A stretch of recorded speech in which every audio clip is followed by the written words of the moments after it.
10월 5번째 주일 예배 자리에 나오신 우리 모든 분들 축복합니다. 오늘은 고린도전서 10장 23절에서 11장 1절 이 말씀 본문으로 먹든지 마시든지 무엇을 하든지 이런 제목의 말씀 전하겠습니다. 일본의 첨단 전자부품 제조업체인 교세라라는 회사가 있어요. 이 회사를 창업을 하고 지금은 명예회장으로 있는 90세가 넘은 이나모리 가즈오라는 분이 쓴 왜 일하는가라는 책이 있습니다. 여러분 왜 일하시나요? 많은 분들이 일하는 이유를 그저 돈을 벌기 위해서 생계를 유지하기 위해서 일을 한다라고 생각들 하시죠. 생계를 유지하기 위해서 돈을 버는 거 아주 중요한 우리의 일하는 이유 중에 하나입니다. 그런데 저자는 우리가 일을 하는 궁극적인 이유는 우리 자신의 내면을 성장시키기 위한 것이다 라고 말합니다. 우리 내면을 성장시킨다. 사실 우리가 흔히 생각하는 일의 이유와는 좀 어울리지가 않죠.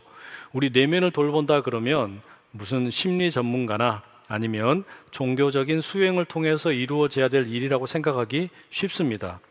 그런데 저자는 일이라고 하는 것이 우리의 내면을 성장시키는 특별한 힘이 있다라고 주장을 해요.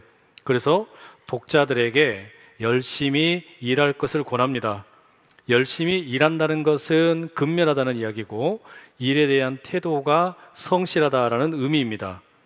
우리는 놀이나 또는 취미를 통해서도 즐거움과 기쁨을 발견할 수 있지만 우리가 인간으로서 맛보는 최고의 기쁨은 일에서 찾을 수 있다라는 겁니다. 그래서 일이 우리에게 중요하다는 거죠. 그러면서 이 책에 이나모리 가즈오가 마지막에 보면 자신이 생각하는 인생과 일의 성공 방정식을 제시를 합니다. 이렇게 요약이 되어 있어요. 인생과 일은 능력 곱하기 열의 곱하기 사고방식이다. 여기 보면 내가 어떻게 해야 인생이 성공적일까? 내가 어떻게 살아야 나의 일이 성공할 수 있을까? 세 가지 요인을 꼽고 있어요. 첫 번째가 능력이고 두 번째가 열정이고 세 번째가 사고방식이라고 꼽고 있습니다. 능력이라고 하는 것은 우리가 선천적으로 타고나는 거죠. 부모님께서 주시는 겁니다. 그것은 지능일 수도 있겠고 건강일 수도 있겠고 또는 어떤 물려받은 운동신경 같은 것도 될 수 있겠습니다. 이것은 나 개인의 의지로 바꿀 수 있는 게 아닙니다. 사람마다 차이가 있는 게 당연하겠죠. 여러분은 스스로의 능력을 100점 만점에 어느 정도로 매길 수 있겠습니까?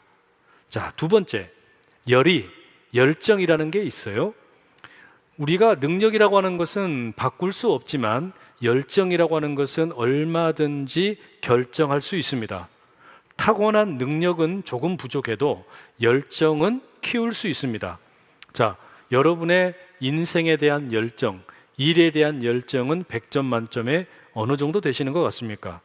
그러면 이제 능력과 열정의 점수를 한번 곱해 보세요. 예를 들어 나는 능력은 한 90점 정도 되는데 인생에 대한 열정은 한 30점이다. 그럼 총점이 몇 점이겠어요? 2700점이겠죠. 하지만 능력은 타고나기를 60점 정도밖에 되지 않는데 내 인생에 대해서 일에 대해서 나는 90점 정도의 열정을 가지고 있다. 그러면 5400점이 됩니다. 다시 말해 선천적인 능력으로 우리의 인생의 성공 여부가 판가름 나는 게 아니라는 이야기죠. 게다가 한 가지 또 하나의 요인이 남아 있습니다. 사고방식입니다. 이 저자는 우리가 성공적인 인생과 일을 갖기 위해서 꼭 필요한 가장 중요한 요인이 사고방식이라고 이야기를 해요. 사고방식은 크게 두 가지로 나누어지는데 고생을 마다하지 않고 앞을 향하여 잘 될 거다 믿으면서 열심히 살아가는 플러스의 사고방식 또는 긍정적인 사고방식, 양의 사고방식 이런 게 있고 반면에 세상을 탓하고 남을 질투하면서 열심히 살기보다는 일확천금을 꿈꾸는 그런 식의 사고방식, 그건 음의 사고방식, 마이너스의 사고방식이 있다라고 구분을 합니다. 자, 그럼 여러분 앞서 내 능력의 점수와 그 다음에 열정의 점수 그리고 이제 마지막에 이 사고방식의 점수를 곱하여야 하는데 이게 방정식의 곱셈이기 때문에 사고방식이라는 게 음이냐 양이냐에 따라서 결과가 완전히 달라지겠죠. 내가 가지고 있는 사고방식이 마이너스라고 하면 내 능력이 아무리 높고 열정이 높아도 결국은 마이너스 인생이 되는 거예요. 능력이 높고 또 열정이 강할수록 인생과 일이 안 좋은 방향으로 폭주하기 쉽습니다. 양의 사고방식을 지녔다면, 그러니까 플러스의 사고방식을 지녔다면 결과가 다르겠죠? 내 능력의 점수와 이 열정의 점수, 그리고 긍정적인 사고방식이 함께 곱하여져서 훨씬 높은 가치를 우리 인생 가운데 만들 수가 있게 됩니다. 그래서 이 저자가 단언하는 게 뭐냐? 정말로 인생을 성공적으로 살고 싶고 내가 하고 있는 일에 대해서 보람을 느끼고 싶다면 다른 것보다 제일 먼저 바꿔야 될 게 사고방식이라는 거예요. 사고방식을 바꿔야 된다.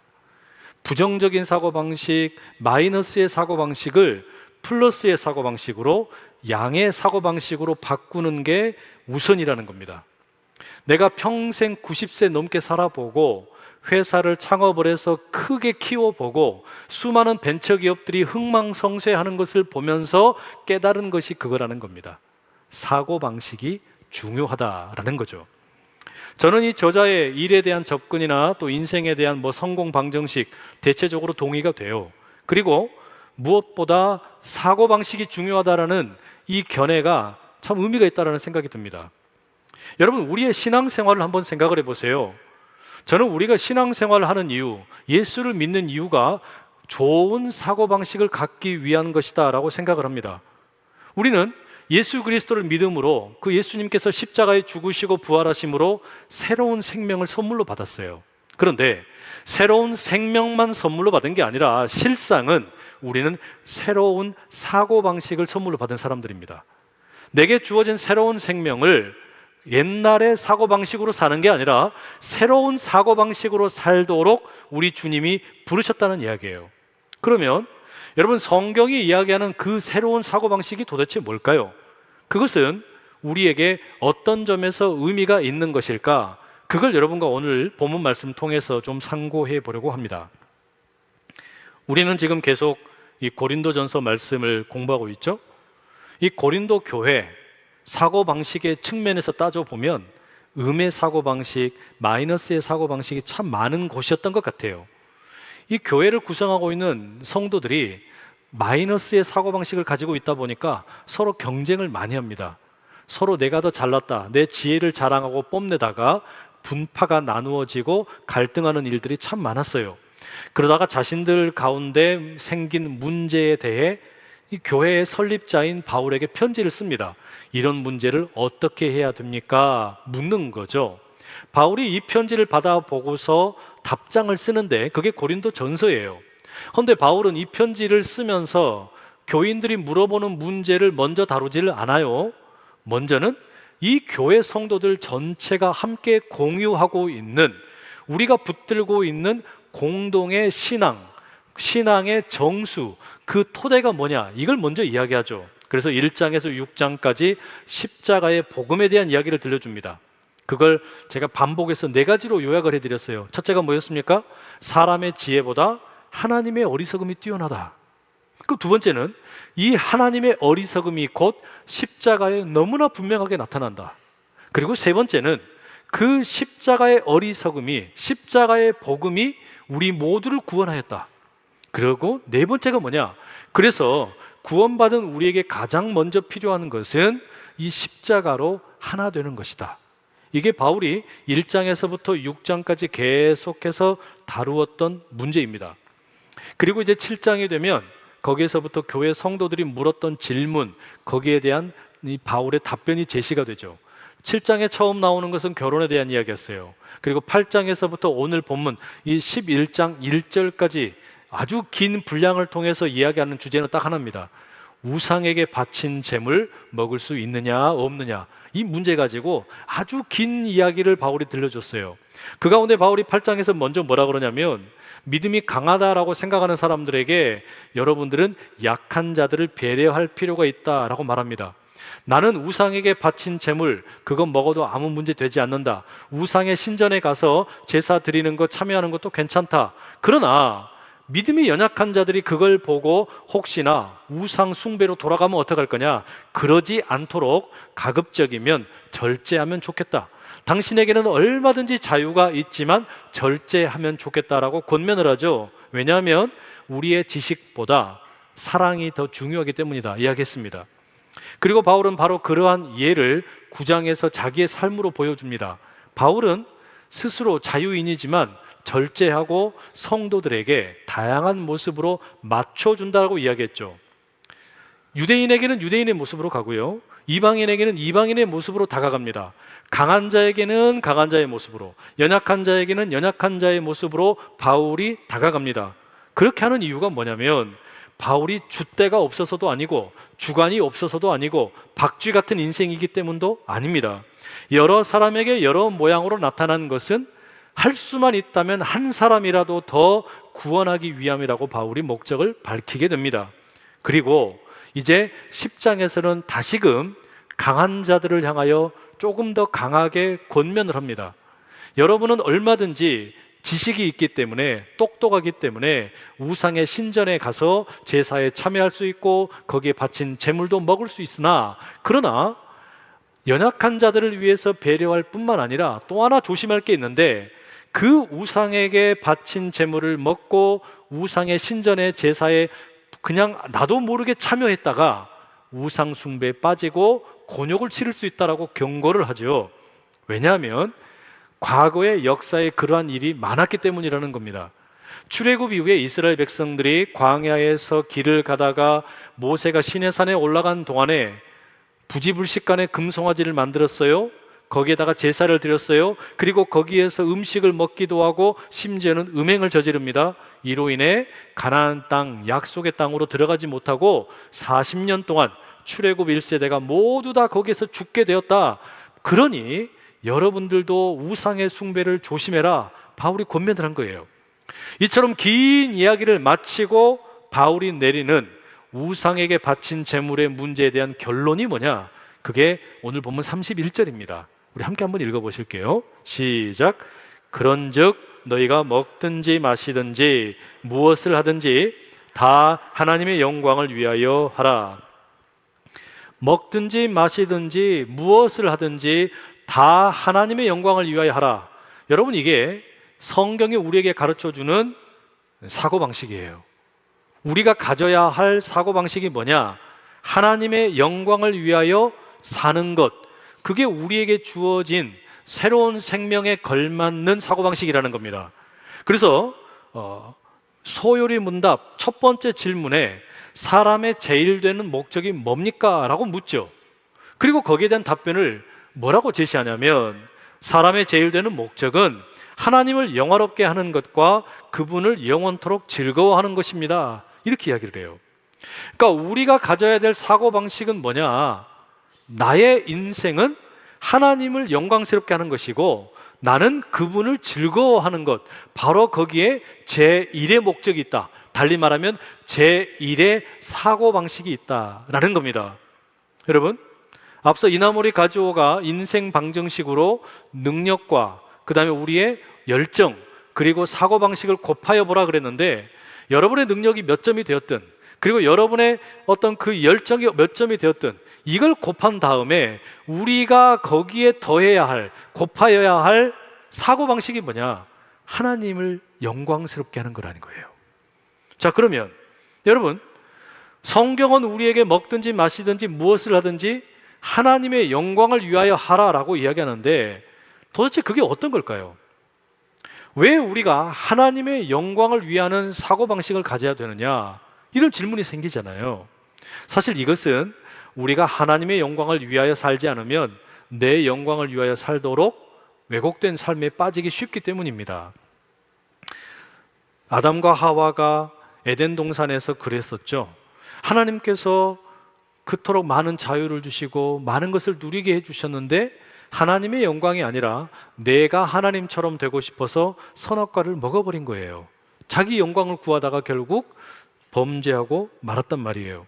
그래서 어찌 보면 우리의 원죄라는 것, 그것은 달리 표현하자면 자기 중심성이라고 말할 수도 있습니다. 그럼 여러분, 내가 내 영광을 구하는 게 아니라 하나님의 영광을 구한다는 것은 어떤 걸까요? 연말이 되면 연예인들 또는 무슨 영화 배우들 이런 분들 시상식 있죠. 그런 멋진 시상식에서 대상을 받는 분이 트로피를 들고 이 모든 영광을 하나님께 돌립니다 막 이러잖아요. 또 어떤 분은 운동선수로 금메달을 땄어요. 그럼 금메달을 받고서 또 소감을 밝히면서 하나님께 영광을 올려드립니다. 우리가 이런 어떤 소감을 듣는 경우가 많이 있습니다. 그러면 여러분, 하나님의 영광을 위하여 산다라는 게 마치 그와 같은 수상소감을 드러내는 걸까요? 그렇지는 않습니다. 왜 그런가 하면 내가 성공을 해서 무언가 업적을 쌓아서 무언가를 성취를 해서 그것이 하나님께 영광이 된다, 그게 틀린 건 아닌데 거기에는 먼저 내가 뭐가 돼야 돼요. 내가 뭔가 성취를 해야 됩니다. 내가 무언가 멋진 사람이 돼야 되고 무언가를 업적을 이루어야만 된다. 그게 전제되기 때문입니다. 그걸 이루지 못하면 나는 하나님께 영광을 돌리지 못하는 것처럼 아무것도 아닌 것이 될 수 있잖아요. 그래서 성경이 말씀하는 내가 하나님의 영광을 위하여 모든 것을 한다라는 말의 의미는 다른 게 아니라 내 삶이 거울이 된다라는 뜻을 갖고 있어요. 여러분, 거울을 한번 생각해 보세요. 오늘 주일날 예배 오시기 위해서 옷매무새를 다듬으시고 또 머리를 만지시면서 거울 보셨죠? 거울을 보면 거울에 뭐가 비춰집니까? 거울을 보는 내가 보이잖아요. 그거예요. 거울은 자기 자신을 뽐내지 않습니다. 거울은 자기 자신이 얼마나 화려한지를 자랑하지 않아요. 거울의 목적은 자기를 바라보고 있는 대상을 비춰주는 데 있어요. 그게 바로 하나님의 영광을 위하여 산다는 말의 의미입니다. 거울은 반사체가 되어서 사는 거예요. 하나님의 영광을 위하여 산다라는 것도 내가 거울이 되어서 하나님의 영광을 비추는 그런 반사체가 되겠다는 이야기입니다. 그게 하나님의 영광을 위하여 산다는 말의 다름 아닌 뜻입니다. 창세기 1장 27절에 하나님께서 사람을 지으실 때 뭐라고 그러시냐면 우리가 우리의 형상을 따라 사람을 만들자, 그렇게 이야기하세요. 하나님의 형상을 따라 지어진다라는 거, 그게 곧 하나님을 비추는 거울로 사람을 만드셨다는 겁니다. 바로 그게 저와 여러분을 지은 창조의 목적이에요. 그리고 그것을 지금 바울은 고린도 교회 성도들에게 가르치고 있는 겁니다. 우리가 가져야 할 사고방식이 뭐냐? 우리는 모든 것이 무조건 잘 될 것이라는 긍정의 사고방식도 아니고 내 인생 그냥 다 꼬라박았다는 그런 마이너스의 사고방식도 아니고 우리는 하나님을 비추는 거울로 살아가는 것, 그게 우리에게 주어진 사고방식이라는 거예요. 이게 첫 번째라는 겁니다. 그럼 여러분, 이걸 이제 조금 더 구체적으로 말씀드려 볼게요. 하나님의 영광을 비추는 거울이 되어 살아간다라는 거, 그게 어떻게 살아가는 걸까요? 우리가 8장에서부터 10장까지 이어지는 우상에게 바친 제물을 먹을 수 있느냐 없느냐와 관련해서 계속해서 자주 접하는 두 개의 단어가 있었습니다. 하나는 자유, 또 하나는 절제였어요. 이 둘이 하나님의 영광을 비추는 거울의 구체적인 모습입니다. 먼저 25절과 26절 말씀 한번 읽어보시겠습니다. 시작. 무릇 시장에서 파는 것은 양심을 위하여 묻지 말고 먹으라. 이는 땅과 거기 충만한 것이 주의 것임이라. 무슨 이야기예요? 뭐든지 먹어라. 무엇이든지 먹을 수 있다. 우리에게 자유를 주셨다는 이야기예요. 하나님께서는 예수 그리스도의 십자가의 은혜를 통해 우리에게 온전한 자유를 주셨어요. 완벽한 자유를 주신 겁니다. 그러니 우리가 하나님을 비추는 거울이 된다라는 것은 어떤 것에도 매여 있지 않는 그런 자유를 누리는 삶을 사는 겁니다. 다시 말해, 예수님께서 십자가에 죽으시면서 하셨던 말씀 가운데 내가 다 이루었다라고 말씀하시죠. 뭘 다 이루었다는 말씀이냐? 우리를 자유롭게 하기 위해서 모든 것을 이루셨는데 그것을 몇 가지로 나누어 보면 이런 겁니다. 법적인 용어로 보면 본래 우리가 죄인인데 우리가 더 이상 죄인이 아니다. 우리가 무죄한 자가 되었다. 이것을 예수님이 십자가에서 다 이루셨다고 말씀하신 거예요. 또한 예수님께서 시장의 용어로도 다 이뤘다는 말씀을 하시는 겁니다. 본래 우리는 종입니다. 죄의 종입니다. 그래서 이 종의 몸값을 지불해야만 자유인이 될 수 있는데, 예수님께서 십자가에서 다 이루셨다라고 말씀하신 것은 우리의 몸값을 다 지불하셨다는 뜻이에요. 그러니 이제는 내가 더 이상 종이 아니라 자유인이 된 거죠. 또한 성전의 용어로 비춰보면 우리는 흠이 없는 존재가 되었다는 이야기예요.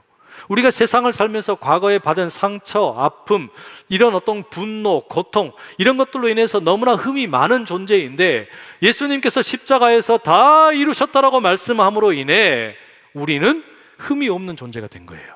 거룩한 존재가 된 겁니다. 그리고 또한 가정의 용어로 바꾸자면 누가복음 15장에 나오는 탕자의 비유처럼, 본래는 우리가 내 인생에 이제 아버지는 없다, 탕자와 같은 인생인데, 그런 우리가 돌아왔을 때 아버지가 두 팔 벌려 환영을 하시는 거 아닙니까? 바로 그것을 예수님께서 십자가에서 다 이루셨다고 말씀하시는 거예요. 이제는 더 이상 탕자가 아니라 아들로 회복되었다는 이야기입니다. 신분이 바뀐 거예요. 바로 이와 같은 자유의 권리, 이걸 마음껏 누리면서 사는 것이 뭐냐? 내가 곧 하나님을 드러내는 거울의 삶이라는 이야기예요.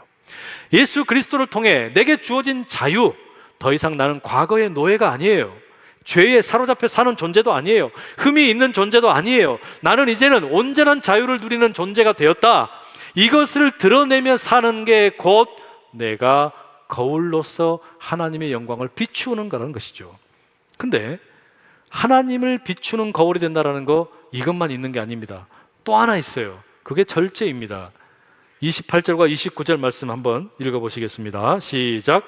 누가 너희에게 이것이 재물이라 말하거든 알게 한 자와 그 양심을 위하여 먹지 말라.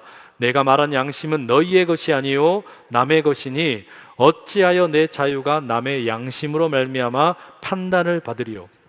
우리는 예수 그리스도께서 십자가에서 모든 것을 다 이루셨기 때문에 자유인이 되었어요. 무엇이든지 먹을 수 있어요. 우상, 그까짓 거 아무것도 아니에요. 우상에게 바친 재물, 그것도 아무것도 아니에요. 그러나 그럼에도 불구하고 우리는 이 자유를 스스로 절제하고 또 스스로 권리를 제한할 때가 있습니다. 다른 사람을 위해서. 여러분, 아담과 하와가 에덴 동산에서 무한한 자유를 허락받았죠. 생육하고 번성하면서 땅에 충만하면서 모든 피조물을 다스릴 수 있었어요.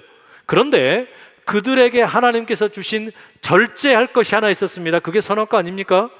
무한한 자유가 있었지만, 온전한 자유가 있었지만 이 선악과의 문제에 있어서만큼은 절제해라.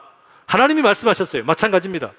예수 그리스도의 십자가의 은혜를 통해 우리는 자유를 얻었습니다. 온전한 자유를 얻었어요. 그러나 내 옆에 있는 형제와 자매가 아파한다면, 혹시 그들이 우상 숭배로 돌아간다면, 저들의 신앙 양심이 약해질 수 있다면 내 스스로 나의 자유를, 나의 권리를 포기하고 절제할 수 있는 것, 바로 그게 뭐라는 겁니까? 하나님을 드러내는 거울이라는 거예요. 하나님을 보여주는 거울이 된다는 거예요. 예수님이 그러시지 않았습니까? 예수님께서는 무한한 능력이 있으시고 예수님은 하나님을 온전히 드러내시는 분이에요. 그런데도 불구하고 어떻게 하신 겁니까? 스스로를 절제하셔서, 스스로의 능력을 제한하셔서 십자가에 달리셨어요. 왜? 바로 거기에 하나님 아버지의 이 긍휼의 사랑이 있기 때문입니다. 그래서 우리는 예수님을 보면서 하나님을 보는 거예요. 그리고 우리 또한 예수님을 받아서 하나님을 비추는 거울이 되는 거예요. 그래서 31절에 무엇을 하든지 다 하나님의 영광을 위하여 하라는 말씀은, 내가 하나님을 비추는 거울이 되어야 되는데, 예수님을 비추는 거울이 되어야 되는데, 무한한 자유, 하나님 주신 자유를 마음껏 누리는 그런 거울이 되고, 뿐만 아니라 이 자유를 때때로 절제할 수 있어야 되는 모습, 바로 그게 우리가 하나님을 비추는 거울로 살아가는 삶의 모습이라는 겁니다. 여러분, 우리에게 하나님께서 맡기신 삶, 거울의 삶을 충실하게 살아내실 수 있기를 간절히 축복합니다. 바울은 이와 같이 우리를 먹든지 마시든지 무엇을 하든지 다 하나님의 영광을 위하여 하라라는 말로 결론을 내리면서 마지막에 이런 이야기를 덧붙여요. 11장 1절입니다. 함께 읽어보시겠습니다. 시작. 내가 그리스도를 본받는 자가 된 것 같이 너희는 나를 본받는 자가 되라. 여러분, 이 말씀 상당히 어찌 읽어보면은 바울이 교만해 보여요. 아니, 어떻게 자기를 본받으라고 말할 수 있지? 바울은 그저 사람일 뿐인데 어떻게 바울 자기를 본받으라고 이야기하나? 근데 여러분, 이게 그런 게 아니에요. 바울은 거울입니다. 예수 그리스도를 비추는 거울이에요. 바울은 하나님의 영광을 비추는 거울이었어요. 그러니 이제 고린도 성도들도 자신을 본받으라고 말할 때 이 말의 뜻이 뭐냐? 거울을 가지고 우리가 놀이를 해보면 첫 번째 거울을 통해서 나를 비춥니다. 그리고 이 거울과 두 번째 거울의 각도를 잘 맞추게 되면 어떻게 되나요? 첫 번째 거울에 비추인 사물이 두 번째 거울에도 고스란히 그대로 반사가 되죠. 그러죠? 지금 바울은 그 이야기 하는 거예요. 내 삶은 거울인데 나에게서 하나님의 영광이 비추이고 예수님이 드러나는 삶을 살아왔던 것처럼, 그러면 이제 여러분도 거울이 되어서 내게 비춘 예수님을 고스란히 그대로 반사해주면 좋겠다는 겁니다. 지금 바울이 고린도 교회 성도들에게 요구하는 게 그거예요. 교회 성도들이 자꾸 자기가 거울이라는 것을 잊어버리고 예수님을 보여주는 게 아니라 자기 자신의 지식이나 자랑을 뽐낸단 말이죠. 그렇게 하지 말아라. 그렇게 하지 말고 우리 모두가 다 거울이 되자라는 겁니다. 여러분, 거울 방에 들어가면, 거울로 가득한 곳에 들어가게 되면 거기에서는요, 거울을 통해 비추는 거 딱 한 가지만 계속 보이게 됩니다. 그렇죠? 바울도 거울이고 고린도 교회 다른 성도들도 다 거울이 되면 바울에게 비추인 그 예수님이 성도들의 삶에서도 고스란히 나타나게 되는 거예요. 마찬가지예요. 여기 모여있는 우리 모두는 다 거울입니다. 그러면 여기를 봐도 예수, 저기를 봐도 예수, 장로님을 봐도 예수, 권사님을 봐도 예수, 집사님을 봐도 예수, 바로 그런 모습을 꿈꾸자는 이야기예요. 여러분, 바라기는 우리 모두가 다 거울이 되어서 서로가 서로를 비추일 때마다 자기를 뽐내고 자기를 보여주는 게 아니라 예수님을 드러내 보여주는 그런 거울의 삶이 될 수 있기를 축복합니다. 바울은 지금 바로 그걸 요구하는 겁니다. 그래서 이 바울의 자기 고백을 가만히 보십시오. 나를 본받는 자 되라. 사실 여러분, 여기에는 담대함이 있어요. 자신감이 있어요. 자부심이 있는 겁니다. 무슨 자부심이냐면 내 삶에 대한 자부심이 아니에요. 내 능력에 대한 자부심이 아니에요.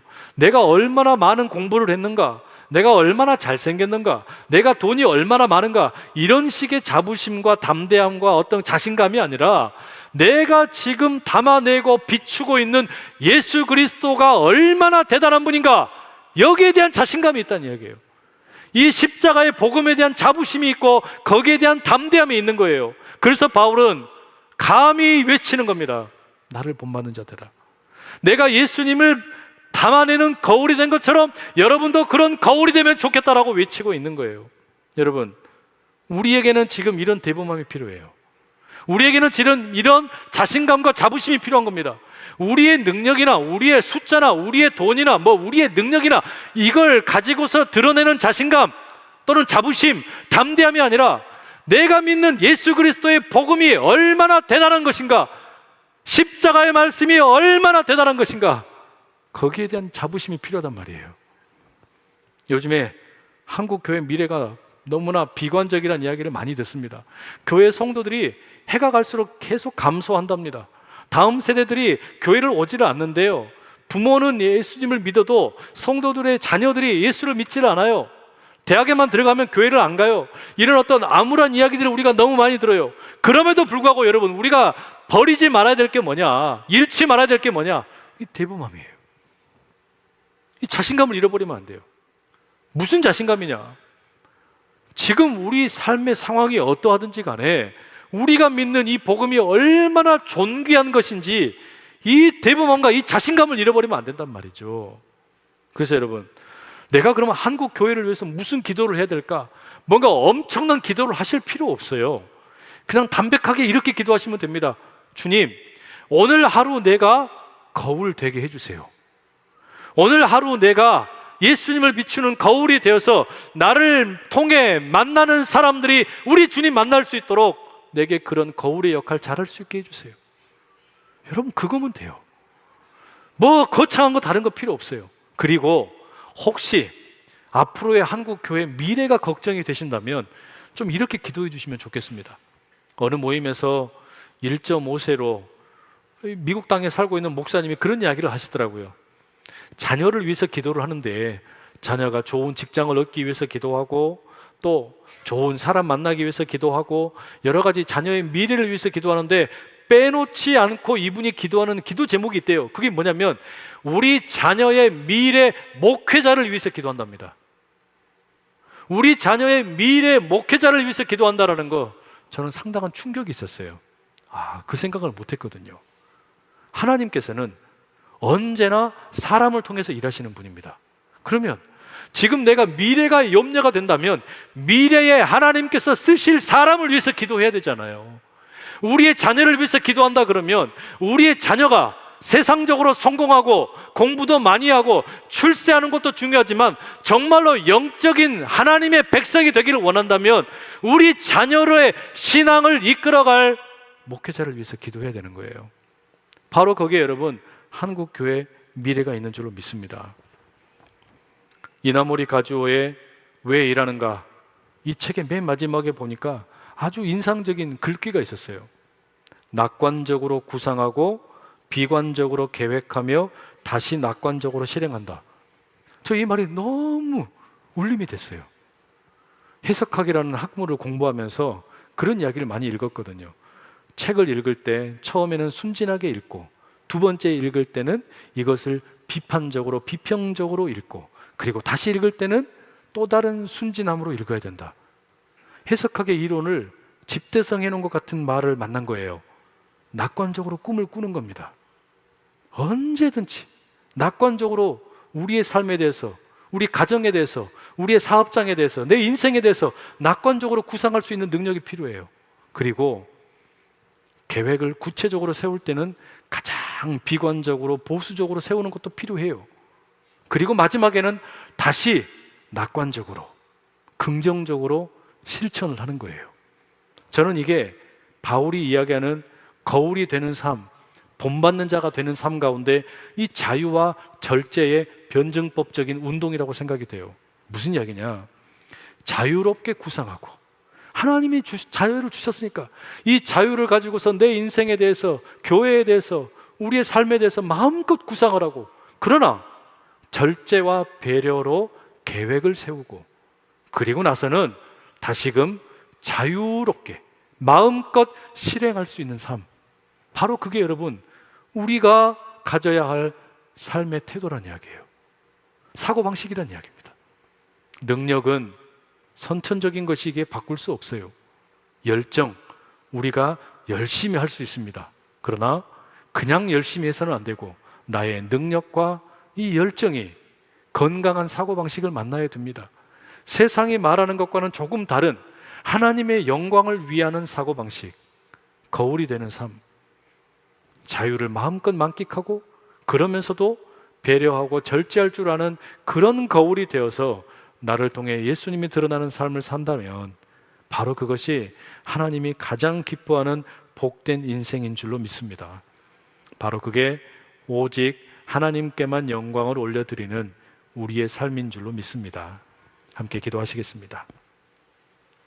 사랑하는 주님, 낙관적으로 구상하고 비관적으로 계획하고 다시 낙관적으로 실행을 하는 그리스도인 되기를 소망합니다. 우리 주님께서 주신 자유를 마음껏 누리며 내 삶을 구상하되 타인을 배려하고 절제하는 계획을 세우고 이후에는 온전히 자유를 누리며 실천하는 삶을 살도록 인도하여 주시옵소서.